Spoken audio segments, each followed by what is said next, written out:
But I'd like to ask you why you use drugs. Different drugs for different things. Right now, I think it's in my interest, in ours perhaps, maybe the interest of the greater good for me to smoke a joint and calm down.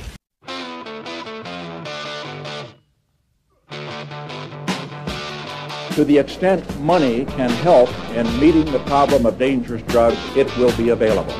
This is one area where we cannot have budget cuts because we must wage what I have called total war against public enemy number one in the United States, the problem of dangerous drugs.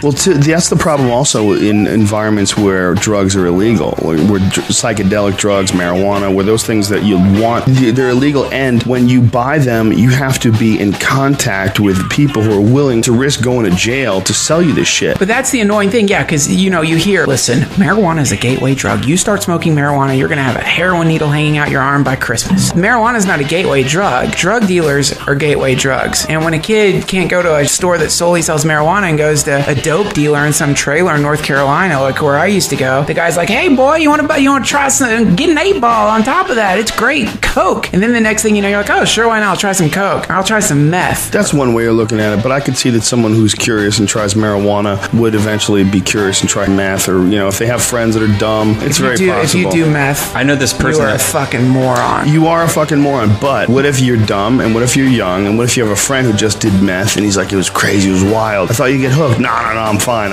And you're dumb, and you listen to your dumb friend, and then boom, you're doing meth. You know, I can see that, but it still doesn't take away from the fact that one of the main problems is that we have this distrust of the police and the law enforcement, distrust of the lawmakers, and one of the big reasons for this distrust is marijuana laws. If you go online and you look up the statistics and you look up all the studies, you go, well, hey, this shit isn't deadly at all. Not only is it not deadly, it seems to shrink tumors. When you go online, you find the information, it's so completely diametrically opposite of what they're fucking telling you and beating your head in with that you start to disregard what they say about other shit too. And then you try meth because you say, well, fuck, they were lying to me about weed. Maybe meth ain't that bad. There's never been a more clear indication that they're in on it than soldiers guarding poppy fields. At a certain point in time, you gotta go, wait, what? They had Geraldo Rivera, and he was interviewing one of the soldiers who was like, yeah, well, we don't like it, but we have to guard the fields in order to get information from these people. And we have to let them live their way of life. Like,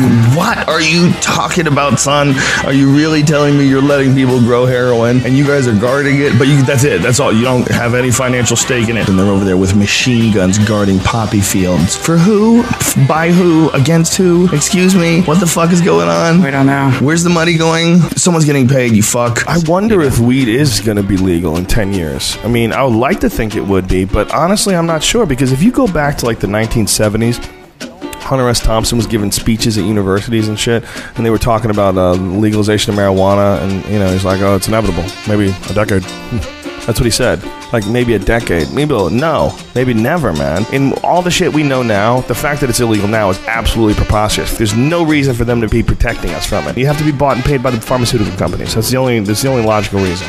Either you don't want to admit that you fucked up in the past, you don't want to rephrase the laws, because then you open up this conundrum of you being guilty of locking people in jail for something that's not really a crime. It's either that or you're being bought and paid for. Somebody's paying to make sure that you don't have these things legal, because it's clear that you're not protecting anybody. If there's a one thing that has to happen, people don't put as much stock into this idea because it seems like a silly request. But if you could fix anything about the world, what would you do? I'd make psychedelics regularly available and legal, and devote energy and money to studying them and to distributing them correctly. Totally. And get people who are shaman to take people on authentic trips. People who have navigated these worlds, and then when the people come back and they need like help with this reprogramming, you sit down with them, you have groups of people that have also had the experience, sit down with them, discuss what about it did it make you think about yourself, was there anything that it like glaringly obvious you needed to change. And if you have any weird sort of a personality tip, you do any psychedelic, even eat pot, just eat a cookie, man. That's the first thing that's gonna hit you when you think about your creepy behavior. If there's ever a way to re-engineer society, it's to shock people out of their current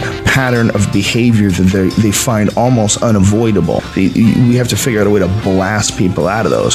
Shock you out of the pattern, show you yourself from an angle that's not available without the psychedelic, then bring you back and give you something to think about. They're just little bursts of evolution. It's society. You see yourself, you see how you can fit, you see nice, you see positive. See you in a couple months. Nobody ever did blow and went, yeah, I had all these problems, I did a bunch of blow, and then it fucking worked out. Yeah. In the history of the world, that's never been said. Yeah, that's not good. That stuff's bad for you. That stuff fries your fucking noggin. Any questions? Is that the next stage of evolution? Is the next stage of evolution the idea that people have gotten to a point technologically where we can start to join together as one thing again?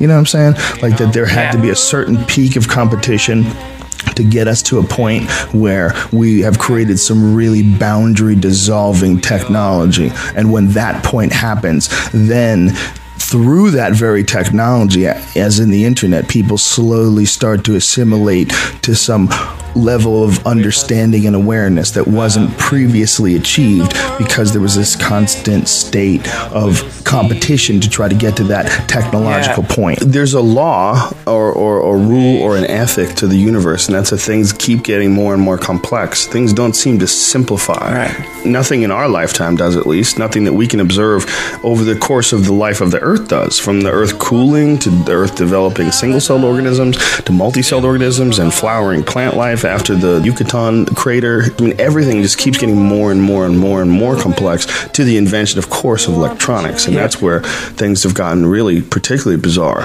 Because if you look at life and you look at electronics and, you know, you were objective, you were not a human being, you were not a carbon-based life form, you were just something without form that disseminates information, something that looks at all the data and comes to a conclusion. Well, if you looked at the human life on this planet, and then you looked at the life of technology, man, I know technology doesn't have cells, but goddamn it, isn't it growing with us, and isn't it evolving with us, and aren't there dead ones that are just laying around, just like old fossils, and that Apple II computer that you have sitting in your fucking garage, and when you turn on, it doesn't really work anymore, but you still keep it, and we have a symbiotic relationship with this stuff now, whereas, you know, like, I've talked about this many times, I leave the fucking house without my phone, I'm scared, I am lost in the world. I am such a little bitch. You know, I'm like, what do I have to call somebody? I'm terrified that I don't know anybody's phone number anymore. I know like 4 or 5 people's phone numbers. Right. You know, so if I went to a payphone, good luck fucking finding one. Have you seen the Transcendent Man? Yes, you saw that. Yeah.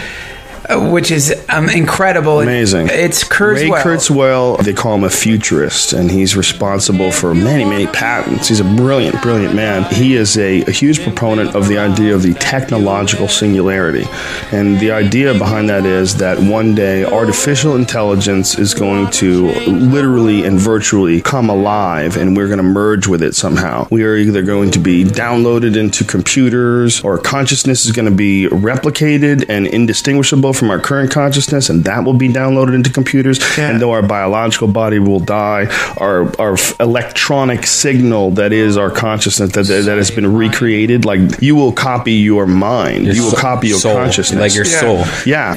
The singularity is not just that point where we achieve human level of intelligence in a machine. I mean, that will start a new revolution where these machines will continue to grow exponentially in power.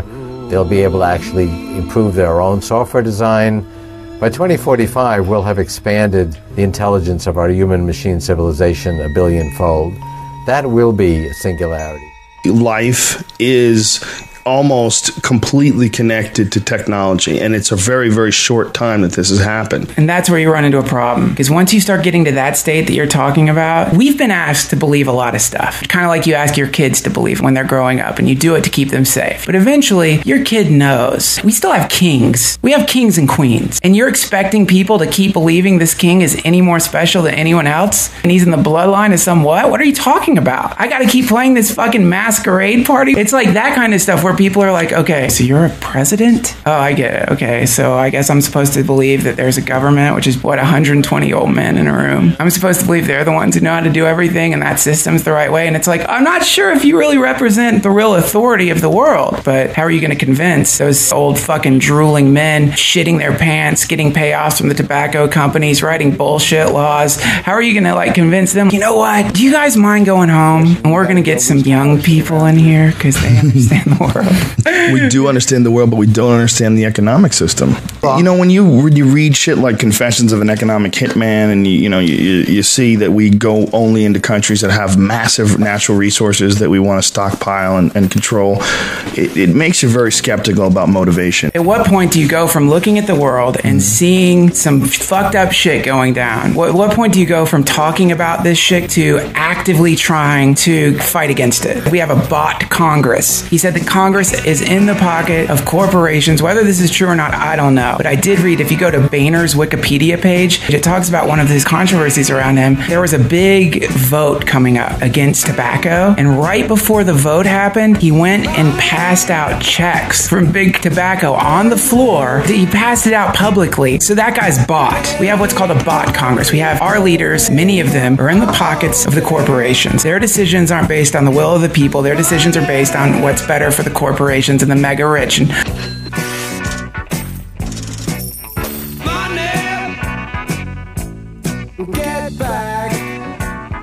at what point do we as a people make that stop? When does it happen? Guess what? Democracy didn't work. Didn't work. They beat it. They figured it out. Of course they figured it out. It's like the Rubik's Cube. You do it enough times, somebody's gonna fucking figure out how to beat the Rubik's Cube. The fucking founding fathers talked about this very thing, the possibility of this kind of thing happening. It happened. Now what do? You sit and drink Starbucks and buy your fucking iPhone and fucking play video games and get on a podcast from time to time and whine? Or do you fucking do something? The reason lobbying has become such a force is essentially because as the government becomes bigger and has more influence, you are going to have industry that is going to find a way to influence that power structure. So now you have a county like Potomac, Maryland. You know what they are? They're all government lobbyists. Isn't that amazing? It is a group of people from all different kinds of industries that live there and do whatever they can to influence their congressmen in their state. To me, it's one of the two great things about politics that have always fascinated me. That's one, and two is cigarettes. So there's a building in Washington, the Department of Health, and the Department of Health has a huge campaign to get people to stop smoking. You go up 3 flights from there, or whatever it is, but it's in the same building, and you have the Department of Agriculture. You know what the Department of Agriculture does? It pays farmers to produce tobacco because it's called a subsidy. Interesting, isn't it? So you got one floor that's paying farmers to grow tobacco because they have a strong lobby. And then if you go down 3 floors, you've got the Department of Health, which is trying to get people to stop smoking. But guess what? It's the U.S. government, baby. So it's called fucking madness. It is and madness. That's why if you don't educate yourself on how the government works and what the history of expansive government is, you're going to pay a price for it out of your pocketbook and with your freedom. We're always going to face challenges as people and as a world. And those challenges may very well bring into question our own survival. I don't think so for a long time. I don't know. You know what's really changing the world? This thing we're on right now, the internet. This is the big change. Very much. The way we are right now, our parents were never like this. These conversations were never held. And it gives more potential, Joe, for the notion that all of us could get together and springboard into an idea. And a major shift in consciousness. With something like this. Like right now, live, there's 2,000 people listening to us live. And this is a tiny fraction of the amount of people that will listen to us over the next few months. Right. You know, it's going to be hundreds of thousands of people. And these people, when they start looking at the world the way you're talking about it, the way, you know, stepping back and describing it, saying, what is it? What is it to live with passion? What is important in this life? What is the fun? Where's the enjoyment? Where's the real, true passion in this world? Like, what is it for you? What is it for you? And if you don't fucking find that, your life's not going to be fun. That's right. And if don't get saddled down by debt, don't get caught up in a lot of but also important on things. Piggybacking on that great point is you've got to find a way to keep yourself inspired. Yeah. Find ways. I don't care what it is. Just truly be doing what you enjoy doing. Yeah. Life is temporary, and we all need to wrap our fucking heads around that. If we all just step back, this whole world is moving on momentum, and that is our number one problem as a race. We're moving in the way that our ancestors have been moving, and no one ever just stops and goes, whoa, whoa, whoa, let's just settle down and talk this over. The only way that's going to happen is the kids that are in college right now, who are listening to shit like this, who are going online and researching the world and looking at things in a way that we never had the ability to, and the access to information that we never had access to. And they're getting a chance to see the world from a fresh eye and fresh perspective, and realize recognize that this is some weird thing where we're all running in the same direction, hoping that someone knows where we're going. They're the future. You college motherfucker with the bong right now. This is for you. And the change the world. The fuck? Who cares? The Fear Factor guy and the guy from A Hangover 2 Ladies and are gentlemen, telling you how to run this world. I blame the weed. this has been a good podcast. But it's true.